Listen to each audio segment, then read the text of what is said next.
Menendez brothers, well, they're not getting out in time for Thanksgiving, as many of us had speculated. The attorney general did not get reelected. There's a new one in town, and that's kind of putting a little kink in the plans of the brothers getting out, with the judge just this last week saying, yeah, we're not going to do that the December 11th hearing. We're going to move this out to January 30th because I got a lot of stuff to go through. Joining me to discuss, Jennifer Coffindaffer, retired FBI special agent. Is this the reason? Is it the AG shift mainly that you think why we are not seeing a flat out, okay, the brothers can go free ruling from this judge? Wants to play fair with everybody that's new and coming in? Well, I think that's a big part of it. He's not looking at a district attorney that is lobbying for their release anymore. He's looking at a district attorney that's saying, let's put the brakes on this. Let's look into these boxes and boxes of evidence. Let's listen to the people who work the case. Let's listen to the witnesses and look at the evidence. I mean, you I think it's the right thing to look over everything prior Mhm. to releasing two cold-blooded murderers.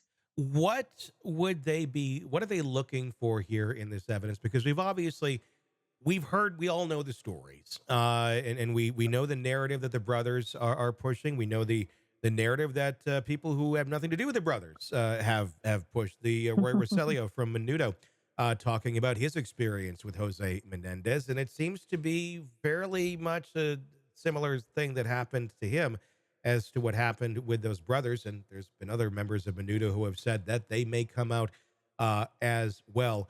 What would be something that they may find in these boxes and boxes of evidence that the judge or the DA would say, yeah, because of this, I don't think we should be letting you guys out now? I think there's a couple of things. First of all, I mean, the question is if as a child you were molested by your parent, and then if years later you decide to kill them when you're 21 and when you're 18, Mhm. can you be justified to commit murder? And if so, uh, should your sentence be a true life sentence? Mhm. So I think that has to be considered. I mean, it could be very precedent setting. Think of all the other individuals who may come forward and say, oh, by the way, that's why I committed the murder I committed. Yeah. I was sexually abused. So it's opening up a Pandora's box, in my opinion, to backtrack 35 years and say, um, this is why they should be considered for release. Because, as you said, all those years ago, that was known. I know in trial one, they much more evidence was allowed Oh, in yeah. about the purported abuse than trial two, Mhm. but it was allowed in trial two. The reason to me that trial two wasn't successful with a hung jury was because Lyle, in his own words and on tape, had talked about it being concocted to a love interest. And it was all, she recorded everything and it was on tape. Mhm. And so he no longer could testify about and testify at all. So Yeah. then it just came down to Eric, and then the number of witnesses was limited as well. And again, you didn't have any witnesses that either said at that time that they were molested or that had any proof of anything Yeah. really, other than they believed that that made sense because of how they were treated by Jose. And that's always been an interesting thing to me. The fact that those statements were made and the love interest recorded that, saying this was concocted and stuff. But uh, is it as black and white as that? Was this someone who was talking about, yeah, we did this, these things happened to us, but maybe because of the abuse, maybe because of the mindset that they had been in after living through all of that, maybe there was a weirder level of excitement of, we're going to expose this, we're going to put this out there. Maybe we are going to talk a little more, padding the evidence a little bit, or putting some weight where it's not necessarily accurate, but believing that they needed to do that for a jury to hear them or understand where they were coming from. What's your thoughts on all that? Well, I think the problem was they well crossed the line. I mean, they asked for purportedly, I mean, well, not purportedly because it's recorded, but Mhm.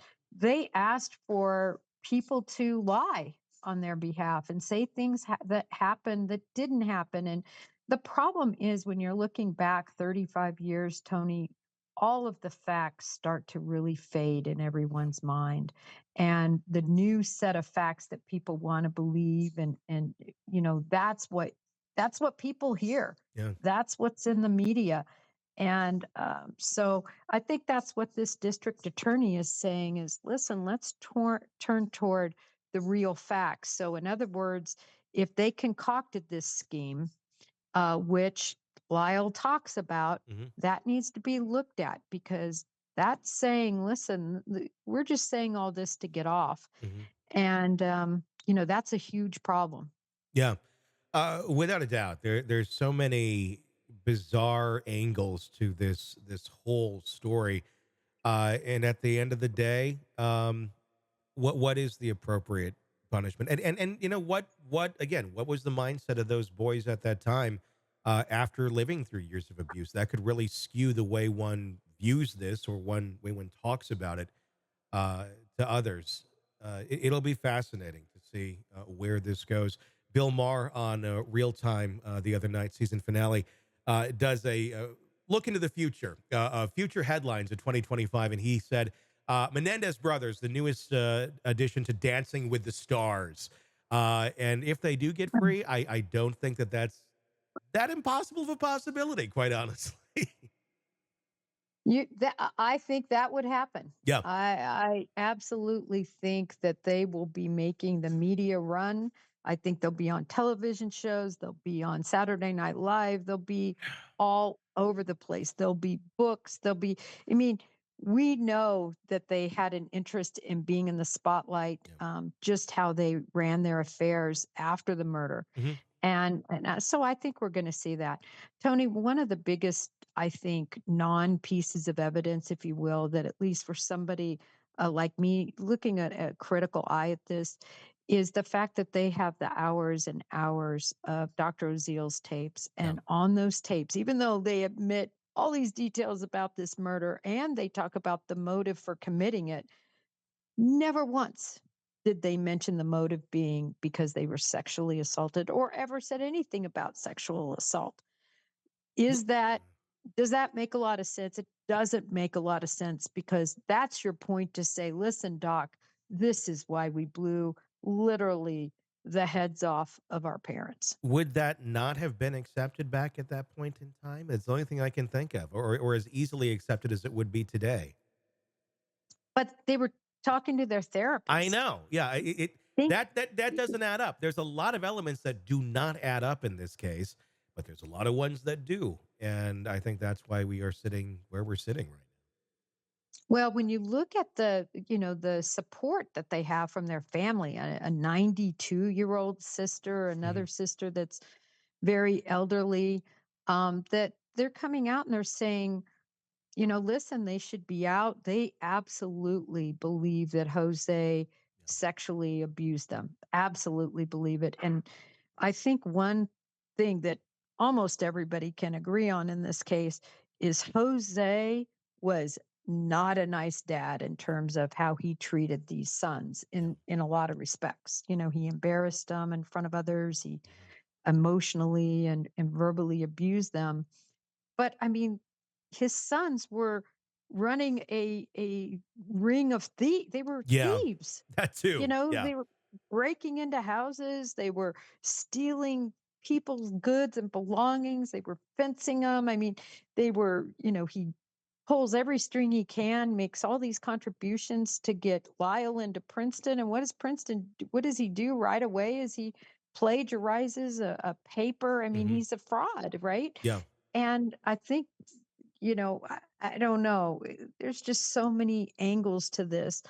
But it seems like Jose was not a good man, and the boys didn't fall far from the tree. Yeah, I would agree with that. Hey, thanks for checking out the video. Be sure to follow us wherever you download podcasts, and especially Apple Podcasts, where you can get advanced episode and premium content on our premium channel right there. Also, be sure to follow us on social media so you don't miss any breaking updates on the stories that matter to you most. We're on TikTok, X, Instagram, Facebook. Just search Hidden Killers Podcast with Tony Bruschi, and you'll find us right there. Again, thanks for watching.